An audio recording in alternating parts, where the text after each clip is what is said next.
एक मित्र ने प्रश्न पूछा है। कहते हैं कि can you please explain what the observer is and observe, how to observe what we observe, can you please explain in detail in Hindi. Observer पर हमने पहले बात की, कई वीडियोज में बात की। इन्होंने इसी पर प्रश्न पूछा है कि what the observer is, observer क्या है और क्या ऑब्जर्व करना है।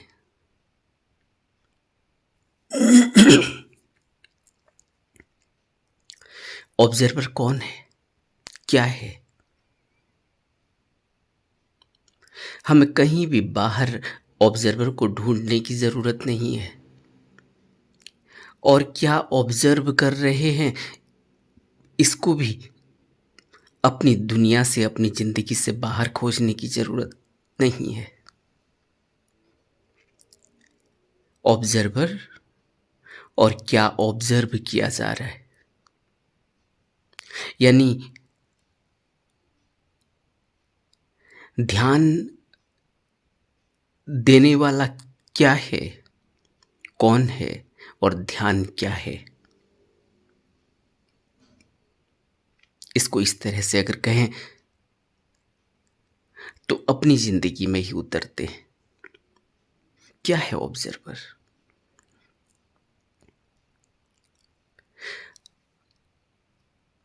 हम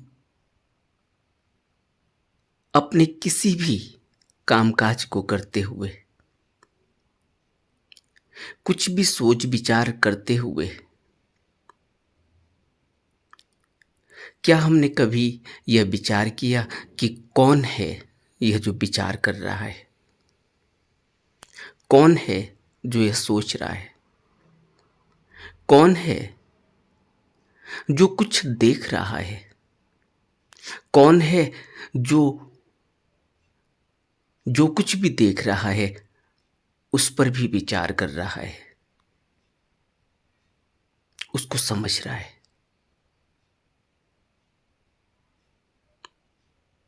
तो हम क्या पाते हैं अगर हम इन प्रश्नों को अपने ऊपर लागू करें? तो हम क्या इसका उत्तर जानते हैं? क्या हमें मिलता है? क्या हमें खोज से पता चलता है कि क्या है ऑब्जर्वर, कौन है ऑब्जर्वर, क्या है ऑब्जर्वर?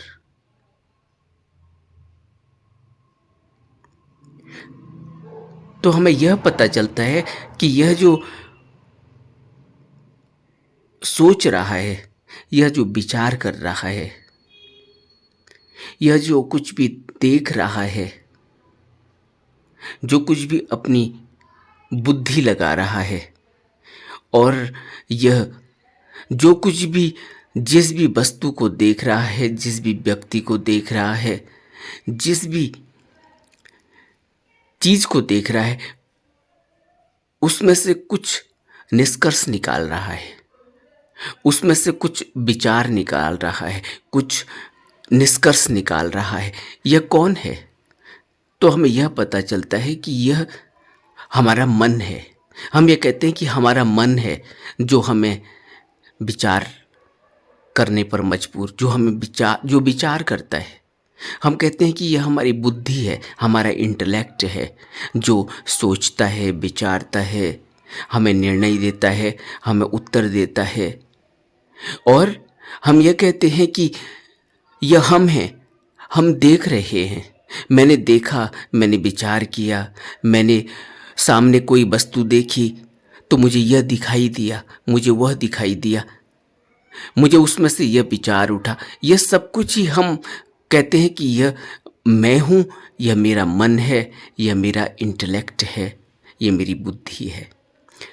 यानी जो इन्होंने प्रश्न पूछा है, व्हाट ऑब्जर्वर इज, ऑब्जर्वर क्या है, ऑब्जर्वर क्या है, क्या है ऑब्जर्वर?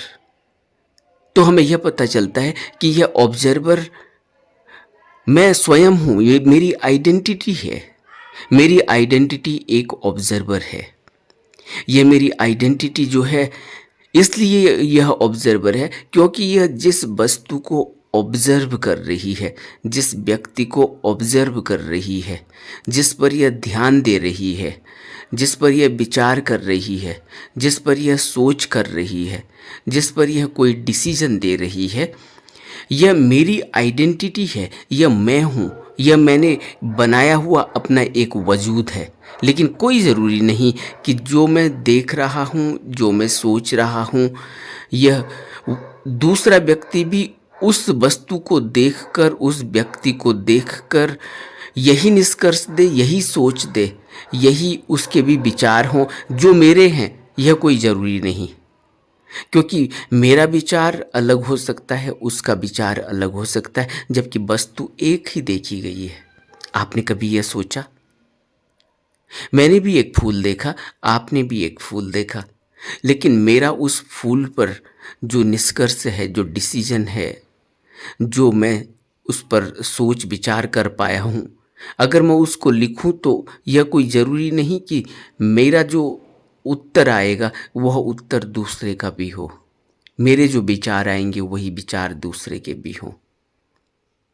यह हो सकता है कि मैं उस फूल को देखने के बाद अपनी प्रियतमा को याद करूं, अपनी उस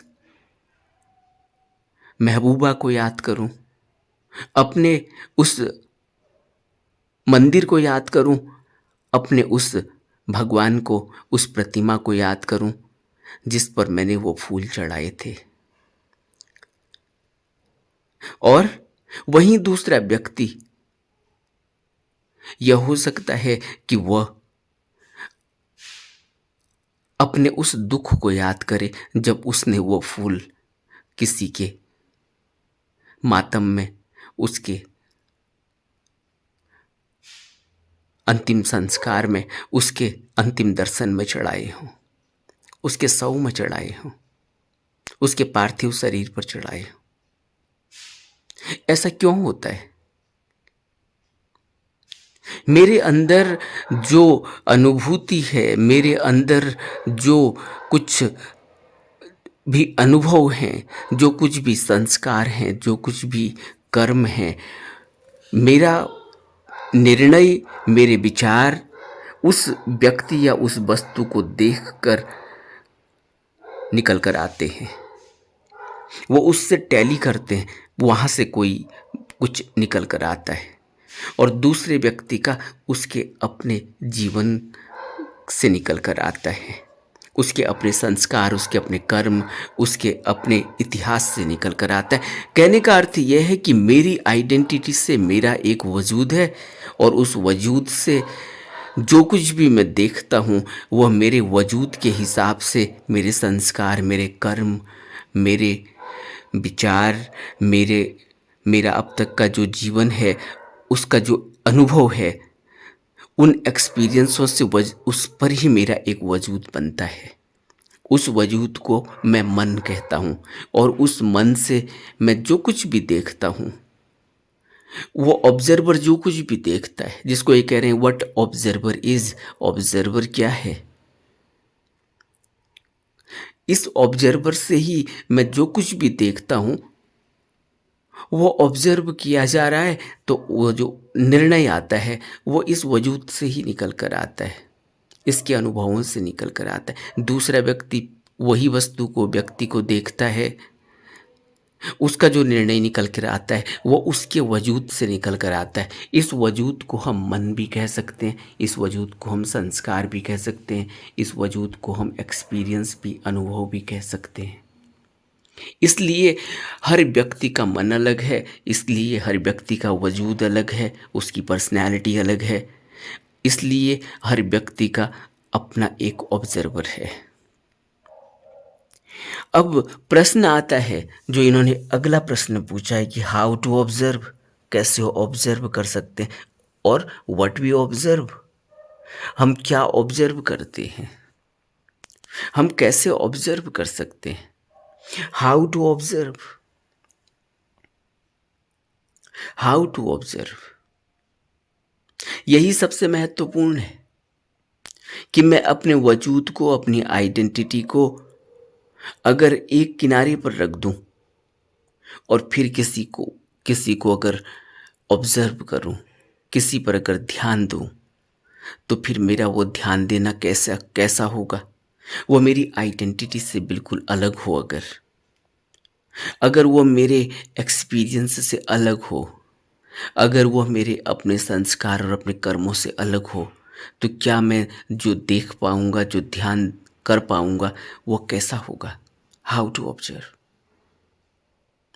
तब मुझे कुछ अलग दिखाई देगा, तब मुझे एक अलग डायरेक्शन मिलेगी, तब मुझे एक अलग रास्ता मिलेगा, तब मुझे एक अलग डायमेंशन मिलेगा। कभी हमने इस पर विचार किया? इसीलिए तो कहा जाता है कि तुम जब भी किसी भी चीज को देखो, कुछ भी सीखो, कुछ भी पढ़ो, कुछ भी लिखो, तो अपने दायरे को बड़ा रखना, संकुचित मत करना। संकुचित का अर्थ है कि उसको अपने दायरे में ले आना, उसको अपनी अपने अपनी पर्सनैलिटी से देखना, उसको अपने वजूद से देखना, उसको अपने मन से देखना, अपने संस्कार, अपने कर्म और अपने एक्सपीरियंस से देखना। अगर न देखो ऐसे तो क्या होगा? वो वो बिल्कुल ही नया टास्क हो जाएगा। जैसे कि पहली बार हम कुछ करते हैं, सोचो पहली बार हम कुछ भी करते हैं तो उसको हम कैसे करते हैं, उस पर हमारा फोकस कैसा होता है, जरा सोचो। उस पर हमारी गहराई कितनी होती है, जरा सोचो। उस पर हमारा डायमेंशन कितना अलग होता है, जरा सोचो। आप पहली बार किसी रास्ते से जा रहे हैं, कैसे जाएंगे? अंदर एक क्यूरियोसिटी होगी, अंदर एक उत्सुकता है। उस रास्ते पर जो कुछ भी माइलस्टोन दिखाई दे रहे हैं, उस पर जो भी लैंडमार्क दिखाई दे रहा है, उस पर जो कुछ भी ऐसा दिखाई दे रहा है जो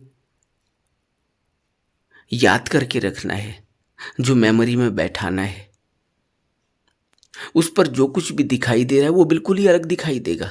वो आंवले का पेड़ अलग दिखाई देगा, वो बरगद का पेड़ अलग दिखाई देगा, वो रास्ते पर जिसका भी घर बना हुआ है किनारे पर, वो घर अलग दिखाई देगा। हम हर चीज को बड़े ध्यान से ऑब्जर्व करेंगे और वो ऑब्जर्वेशन बिल्कुल नई होगी। उस पर हमारा कोई भी पुराना, कुछ भी पुराना संस्कार सामने आएगा भी तो हम उसको किनारे कर देंगे, क्योंकि अभी मैं कुछ इन्वेंट कर रहा हूँ, कुछ नया मेरे एक्सपीरियंस अनुभव में आ रहा है। इसीलिए तो जब इन्वेंट की जाती है कोई चीज़ तो उसको hit and run, trial and error basis पर, या उसको बार बार उसमें गलतियां होती हैं, बार बार उसको फिर मॉडिफाइड किया जाता है, उसको एक नया वजूद दिया जाता है, नया रूप दिया जाता है, उसको एक नई बॉडी दी जाती है, उसको एक नई शेप दी जाती है। तभी तो वो बिल्कुल नया बनता है, अजूबा बनता है, आश्चर्य बनता है, इन्वेंट होता है। किसी चीज को हमने एक नए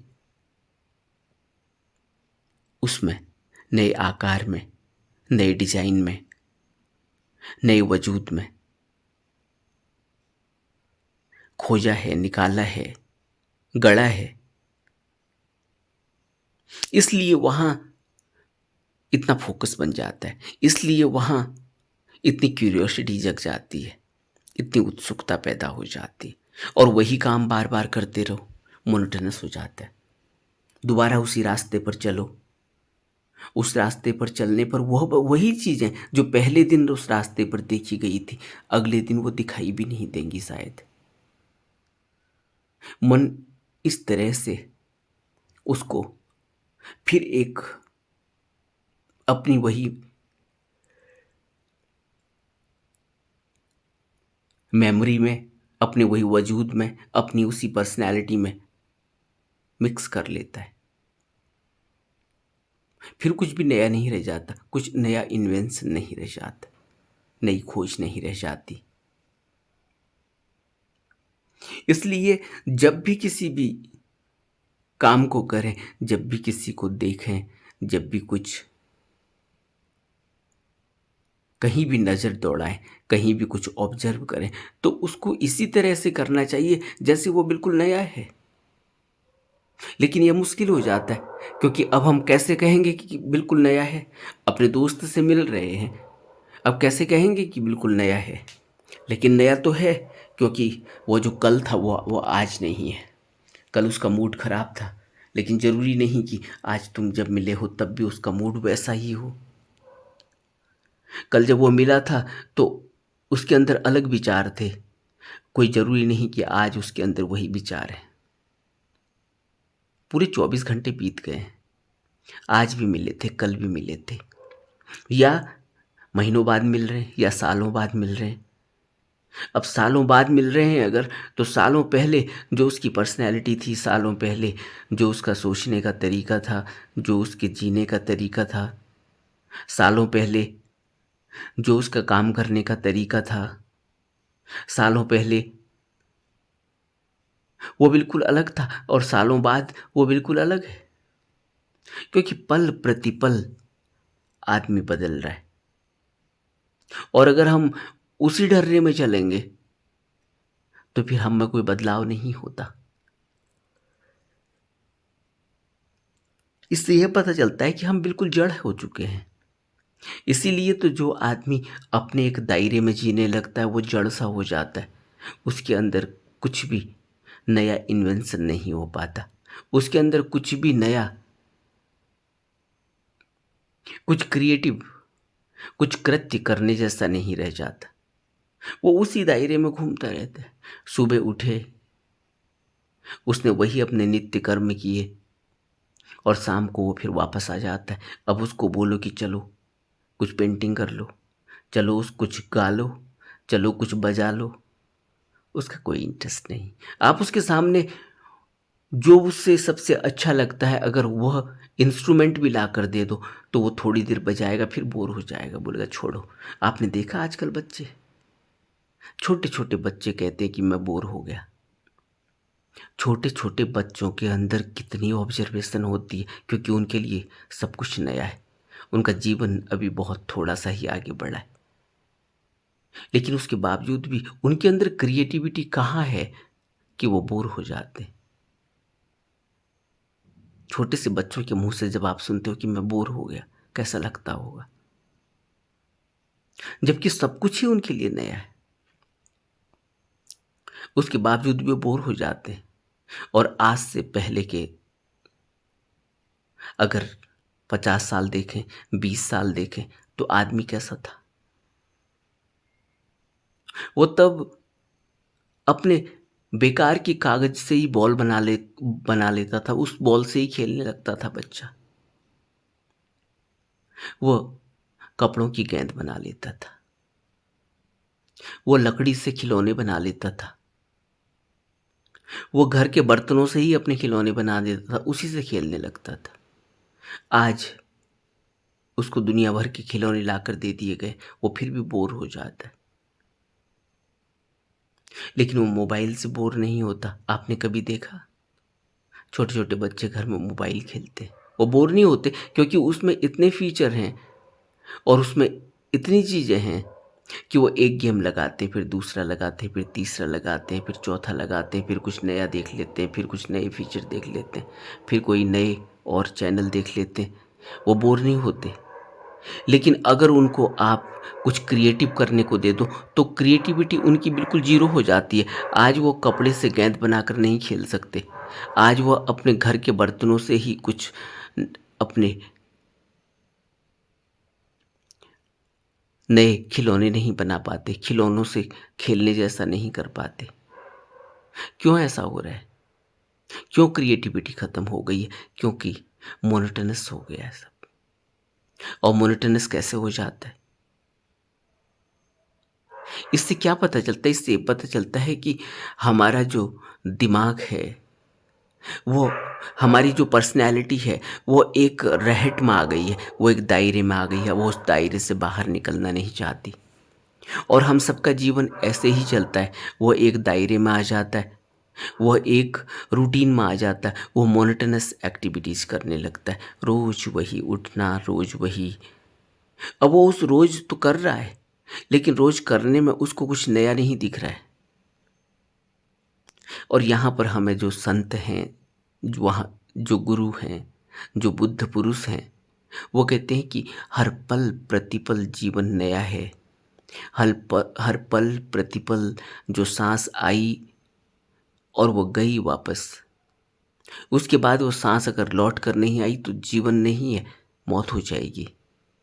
और अगर सांस लौटी तो फिर एक जीवन मिलेगा, एक सांस का।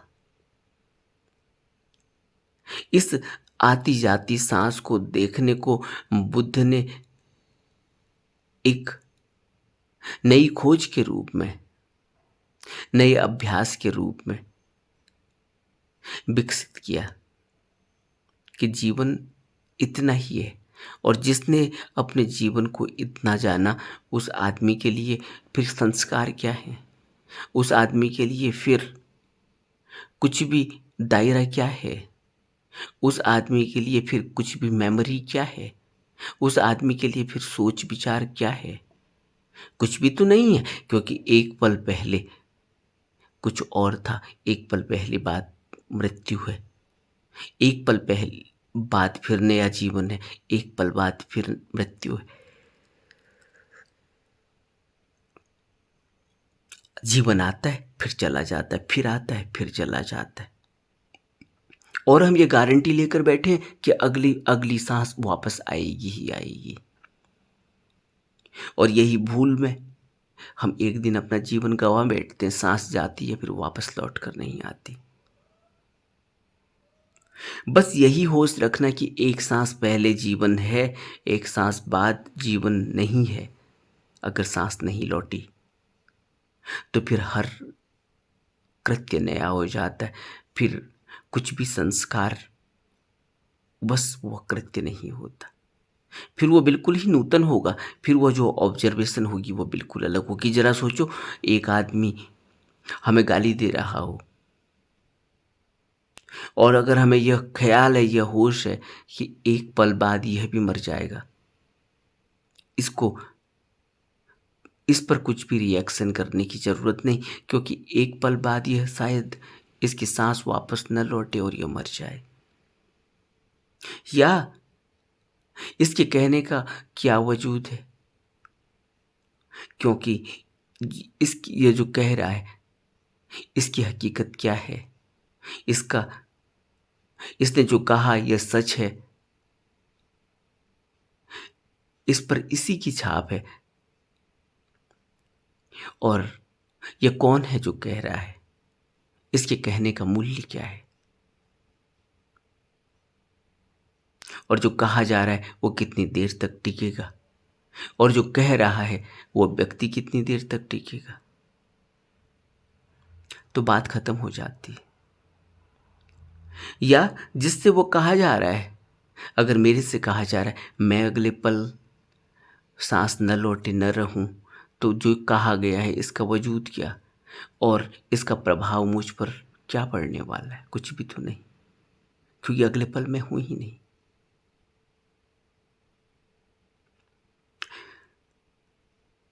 हम यही भूल रहे हैं, इस पल को भूल रहे हैं। जीवन और मृत्यु के पल को हम भूल जाते हैं। इस वजह से हम अपनी एक आइडेंटिटी, एक वजूद बना लेते हैं, हमेशा रहने वाला वजूद। और हमेशा रहने वाला वजूद क्या है? कोई कुछ भी तो नहीं है, लेकिन हम बना लेते हैं। और फिर हम अब यह मानकर चलते हैं कि हमारी तो एक आइडेंटिटी है और यह तो रहने वाली है, लंबे समय तक रहने वाली है। हम तो 80 साल तक जिएंगे, हम तो 100 साल तक जिएंगे। अभी तो हमारे माँ बाप हैं, घर परिवार है, बाल बच्चे हैं, नौकरी चाकरी है, सब ऐसा लगता है जैसे सब ठहर गया है, सब ऐसे ही रहने वाला है। अब ऐसे माइंडसेट से हम क्या ऑब्जर्व कर पाएंगे? कुछ भी तो नहीं। जो हमारी ऑब्जर्वेशन होगी वो उसी दायरे में होगी जो हमारा माइंडसेट है। जैसे हमारा माइंडसेट रुक गया है, उसमें कुछ भी अब बदलता नहीं, क्योंकि हम कभी मरेंगे नहीं, हम कभी बूढ़े नहीं होंगे, हमारी कभी नौकरी जाएगी नहीं, हमारे पास जो कुछ है वो वैसा ही बना रहेगा। हम यही मानकर तो चल रहे हैं, तभी तो हम अपना एक वजूद बना लेते हैं, अपना एक घर बना लेते हैं जो सदा कायम रहेगा। और हकीकत क्या है? रोज हमारे सामने अलग अलग नज़ारे मिल रहे हैं, रोज हमारे सामने घर टूटते बिखरते हुए दिख रहे हैं, रोज हमारे सामने नए घर बनते हुए दिख रहे हैं, रोज हमारे सामने बहुत खुशियां दिखाई देती हैं, रोज हमारे सामने बहुत गम दिखाई देते हैं, दुख दिखाई देता है। लेकिन हम कुछ सीखते नहीं। क्यों? क्योंकि हम भी तो उसी रहट में चल रहे हैं। जब तक हमारा स्वार्थ है, जब तक हमारा वजूद है, जब तक हम नित्यता में जीवन को ढाले हुए हैं, तब तक हम कुछ भी ऑब्जर्व नहीं कर पाते। ऑब्जर्वेशन के लिए हाउ टू ऑब्जर्व, जो इन्होंने प्रश्न पूछा, हाउ टू ऑब्जर्व। देखो किसी व्यक्ति को, अपने दोस्त को देखो। ऐसा नहीं है कि इसके लिए कोई हमें बताएगा किसी दूसरे की फिलॉसफी को, किसी दूसरे की बातों को, किसी दूसरे के अनुभवों को, उससे हम ऑब्जर्व करना सीखेंगे। नहीं, ऑब्जर्व करना तो हम अभी अपनी जिंदगी में अपने से सीखेंगे। सोचो, अभी तुम्हें कोई आदमी मिला है, उसने बात की है, तुम उससे पहले भी मिले थे, तुम सोच रहे हो वो वही तो आदमी है, क्या बात करेगा, उसके पास यही है। लेकिन तुम यह नहीं जानते कि वो जब तुम्हें मिला था पहली बार, उससे अब वो कितना बदल गया। अब कहते हैं ना कई बार कि तुम कितना बदल गए हो, क्योंकि हमने यह सोचा था कि यह आदमी वैसा ही होगा, लेकिन वो पल प्रतिपल बदल रहा है। और जब पल प्रतिपल बदलता हुआ वो आदमी हमें दिखाई देता है, हमारे नोटिस में आता है, क्योंकि हम उसको उसको कंपेयर कर रहे थे उसके पुराने जीवन से, उसके पुराने व्यक्तित्व से। लेकिन आज वो बिल्कुल अलग होता है, तो हम कहते हैं कि ये आदमी कितना अलग हो गया, जबकि वो हर पल प्रतिपल पहले भी अलग था। हर पल प्रतिपल हम खुद भी अलग हैं, बदले हुए हैं, लेकिन हमें महसूस नहीं होता। इसलिए हमें किसी दूसरे के जीवन से यह नहीं सीख मिलेगी, यह तो हम अपने को देखेंगे, विचारेंगे, तब हम ऑब्जर्व कर पाएंगे। हाउ टू ऑब्जर्व में जाने से पहले अपने को ऑब्जर्व करना सीखना होगा। अपने को ऑब्जर्व, हाउ टू ऑब्जर्व, कैसे ऑब्जर्व करना है, कैसे ध्यान देना है। तो सबसे पहले तो अपने को देखने की कला सीखनी होगी। और अपने को देखने की कला कैसे सीखेंगे? क्योंकि अपने को तो कभी देखा ही नहीं जाता बिना शीशे के, अपने को तो कभी पहचाना ही नहीं जाता, जाना ही नहीं जाता, जब तक कि कोई दूसरा हमें कमेंट में बताए नहीं कि तुम ऐसे हो, ऐसे सोचते हो, तुम्हारी ये पर्सनैलिटी है। इसलिए हम बाहर ही बाहर रह जाते। और बुद्ध ने हमें वही तो विज्ञान दिया कि तुम अपने को ऑब्जर्व करना सीखो, अपने को ही अपनी तरफ ध्यान देकर।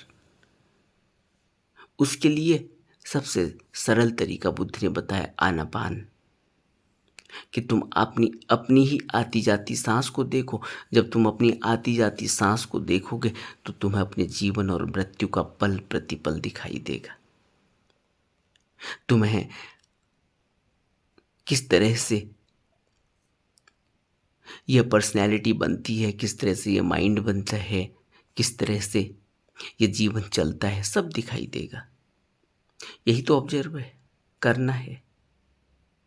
ऑब्जर्व करना ऐसा थोड़ी है किसी दूसरे आदमी को ऑब्जर्व करो। हम क्या ऑब्जर्व कर पाएंगे जब हम अपने को ही कभी नहीं देख पाए, अपने को ही ऑब्जर्व नहीं कर पाए, तो हम दूसरे को कैसे ऑब्जर्व करेंगे?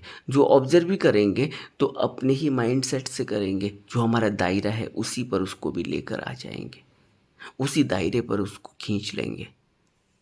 आपने देखा ना, बहुत से लोग अपने दायरे में चीज़ों को सोचते हैं। जो उनका अपना जीवन है उसी तरह से सोच पाएंगे। एक झुग्गी झोपड़ी वाला आदमी जो झुग्गी झोपड़ी में जीवन बिता रहा है, उसका दायरा, जो उसका जीवन जिया जा रहा है उसी जीवन के दायरे पे वो सोचता है।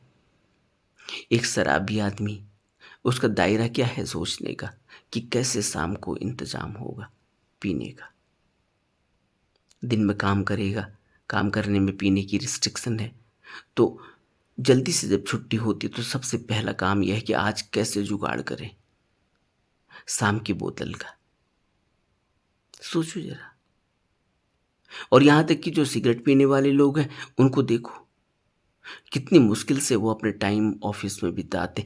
जैसे ही कोई ब्रेक मिलता है तो कितनी जल्दी वो सिगरेट निकालते हैं जेब से। यहाँ तक कि लंच का टाइम मिला है, वो उसमें भी पहले कहते कि लंच बाद में करेंगे, पहले सिगरेट पी लें क्योंकि बड़ी तलब लगी है। सोचो। तो उनके देखने का अपना दायरा है, वो उसी दायरे में देखते हैं। और हम अगर अपनी पर्सनैलिटी को, अपने वजूद को, अपनी आइडेंटिटी को छोड़कर कोई चीज़ों को देखें, जैसी है वैसे ही देखें, तो वो बिल्कुल अलग दिखाई देगी। आपने देखा, हम किसी को देखते हैं उससे पहले हमारे अपने पर्सनल ट्रेट्स उसमें चले जाते हैं, अपना स्वार्थ उसमें चला जाता है। कभी आपने नोटिस किया? कभी आपने नोटिस किया कि आपने एक फल की रेड़ी देखी, उसमें अंगूर कोई बेच रहा है, आप अंगूर नहीं खाते, आपको वो फल की रेड़ी से कोई इंटरेस्ट नहीं है। अब कोई कहे कि, अब इन्होंने प्रश्न पूछा कि how to observe, what to observe, what we observe. अब अंगूर की रेड़ी देखी, अंगूर तुम्हें पसंद नहीं, अब तुम क्या ऑब्जर्व करोगे? तुम इग्नोर कर दोगे, मुझे तो अंगूर पसंद ही नहीं है, मुझे क्या करना। अब कोई कहे कि ऑब्जर्व करो, आप बोलोगे मेरा कोई इंटरेस्ट ही नहीं है, मैं क्या ऑब्जर्व करूं। और कोई संतरे की रेड़ी दिखी, संतरा तुम्हें पसंद है, तुम संतरे को देख लोगे। अब रेट पूछोगे, छोटे बड़े देखोगे, सीजन का है, गैर सीजन का है, स्टोर का है, फ्रेश है, नहीं है, कितनी चीज़ें देखोगे। गला हुआ है, मीठा होगा, नहीं होगा, खट्टा होगा, कैसा होगा, कहाँ से आया हुआ है, नासिक का है, पुणे का है, नागपुर का है, या नॉर्थ इंडिया का है, सर्दी का है, गर्मी का है, छोटा दाना है, बड़ा दाना है, कितनी चीज़ें आदमी ऑब्जर्व करता है। और फिर टेस्ट कैसा होगा, सूखा होगा, रस भरा होगा। और फिर और ऑब्जर्व करने को क्या है? हम इस तरह से ऑब्जर्व करते हैं, लेकिन अपने टेस्ट के हिसाब से, अपने इंटरेस्ट के हिसाब से। लेकिन यह भी ऑब्जर्व करना नहीं है, यह तो स्वार्थ के साथ ऑब्जर्व करना है। ऑब्जर्व तो हम जब करते हैं सिर्फ संतरा रह जाता है और गहराई में डूब जाते, सिर्फ संतरे को देखते, उसके टेक्सचर को देखते, उसके कलर को देखते, ग्रेटिट्यूड से भर जाते। फिर वहाँ यह थोड़ी आता है कि रेडी वाला कौन था, नहीं था, पिछली बार कैसा लाया था, इस बार कैसा लाया है, पिछली बार मीठे नहीं थे, इस बार मीठे हैं, पिछली बार यह सीजन के नहीं थे, स्टोर के थे, फ्रेश नहीं थे। यह थोड़ी बातें आती हैं सामने। जब हम ऑब्जर्व करते हैं तो हम सिर्फ ऑब्जर्व करते हैं। वहाँ कोई स्वार्थ नहीं होता, वहाँ कोई इंटरेस्ट नहीं होता, वहाँ कोई पर्सनैलिटी नहीं होती कि मैं संतरे को क्यों देख रहा हूँ। संतरे को क्या, तुम कुछ भी देखो, सीट को देखो, गंदी से गंदी चीज को देखो। अगर वजूद से देखेंगे तो मुश्किल हो जाएगी, फिर आप कहोगे कि मैं क्यों देखूं, इतनी घिनौनी चीज को मैं क्यों देखूं। लेकिन जब ऑब्जर्व करना हो तो वहां कुछ भी घिनौना नहीं रह जाता, कुछ भी अच्छा नहीं रह जाता। वहां कोई कंपैरिजन ही नहीं है, वहां कोई पढ़ाई लिखाई, कोई मेमोरी है ही नहीं। तो क्या गंदा और क्या अच्छा। गंदा हमें तब तक क्यों लग रहा है जब तक मेरा स्वार्थ पूरा नहीं हो रहा। स्वार्थ है, नहीं है, मेरा एक वजूद है, मेरा एक इंटरेस्ट है, एक इंटरेस्ट नहीं है। मुझे कुछ अच्छा लगता है, कुछ अच्छा नहीं लगता। जब यहां से चीजों को देखूंगा फिर ऑब्जर्व नहीं कर सकता। फिर कैसे ऑब्जर्व होगा, क्योंकि उससे पहले ही मेरा इंटरेस्ट आ जाएगा, मेरा वजूद आ जाएगा, मेरी आइडेंटिटी आ जाएगी, मेरा अच्छा लगना और अच्छा नहीं लगना आ जाएगा। तो जब ये कहा जा रहा है कि ऑब्जर्वर, जब ये कहा जाता है ऑब्जर्व, ये चीजें साधारण दिखती हैं लेकिन ये बड़े ही ध्यान से आती है, अभ्यास से आती है, ऐसे ही नहीं आती। नहीं तो फिर हम ऐसे ही ऑब्जर्व करेंगे।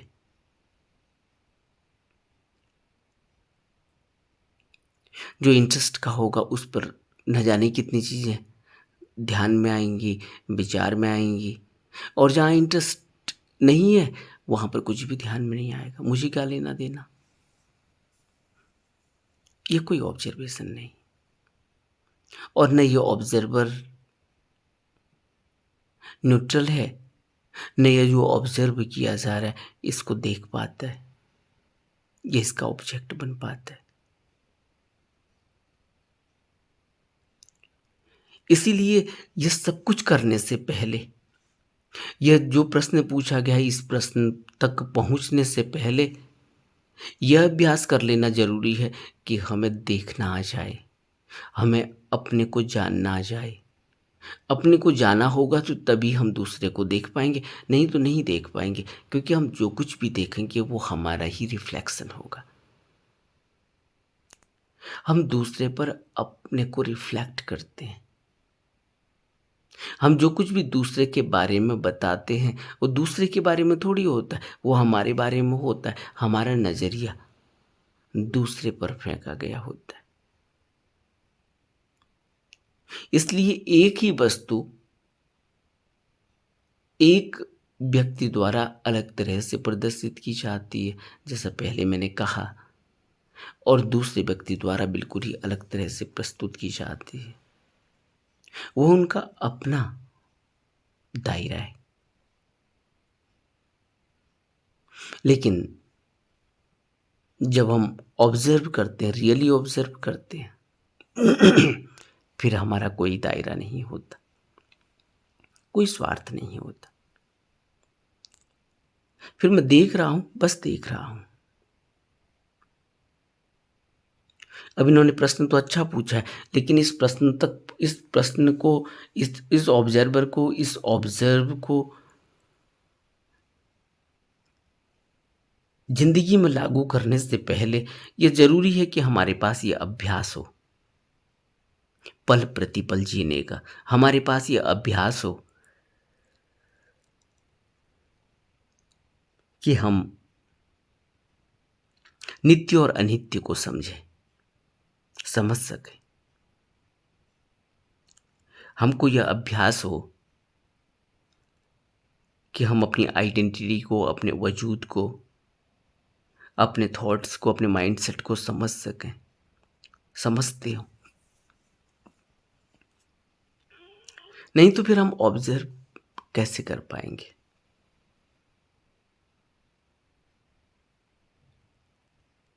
इसलिए जो इन्होंने प्रश्न पूछा है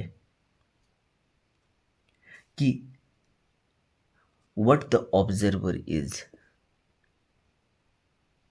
ऑब्जर्वर एक ही है, मेरे में और आप में अलग अलग नहीं हो सकता, क्योंकि मैं भी इसी कुदरत से बना हूं, आप भी इसी कुदरत से बने। तो जो ऑब्जर्वर है वो मेरा और आपका दो नहीं हो सकता। अगर दो है तो यह समझ लेना कि फिर ऑब्जर्वर मन होगा। मन मतलब कंडीशन। मेरी कंडीशनिंग अलग है, आपकी कंडीशनिंग अलग है, इसलिए मेरा ऑब्जर्वर अलग है। वो जो देखेगा, ऑब्जर्व करेगा, वो ऑब्जेक्ट आपका और मेरा बाहर से एक दिखता है, लेकिन दिखाई उसमें अलग अलग देगा। यानी कि हम जो ऑब्जर्व करेंगे ऑब्जेक्ट को, वो ऑब्जेक्ट, वो ऑब्जर्व ऑब्जर्व जो किया जा रहा है वो बिल्कुल अलग अलग दिखाई हो जाएगा। एक होने के बावजूद भी अलग अलग हो जाएगा। फूल एक ही है, लेकिन मैं उसको अलग से देखता हूं और दूसरा उसको अलग तरीके से देखता है।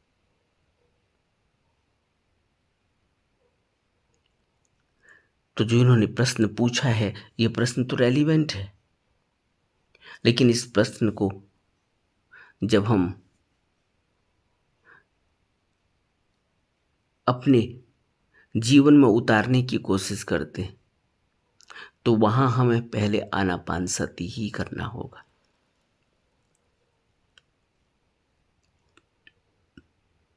क्योंकि आनापान सती में ही हम अपने को देख पाते हैं।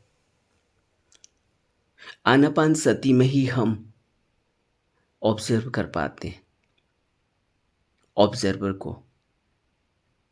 आनापान सती में ही हम what to observe, how to observe को देख पाते, इस उत्तर को खोज पाते। तब हमें सिर्फ एक चीज पता चलती है कि किस तरह से हमारे अंदर ठहराव आए। क्योंकि जिस तरह से बहते हुए पानी में अपना चेहरा नहीं देखा जा सकता, उसी तरह से अपनी आइडेंटिटी, अपना वजूद रखे रहना और साथ में फिर ऑब्जर्व करना, वो नहीं हो सकता। फिर जो भी ऑब्जर्व होगा वो अपना वजूद ही बन जाएगा, अपनी आइडेंटिटी ही बन जाएगी।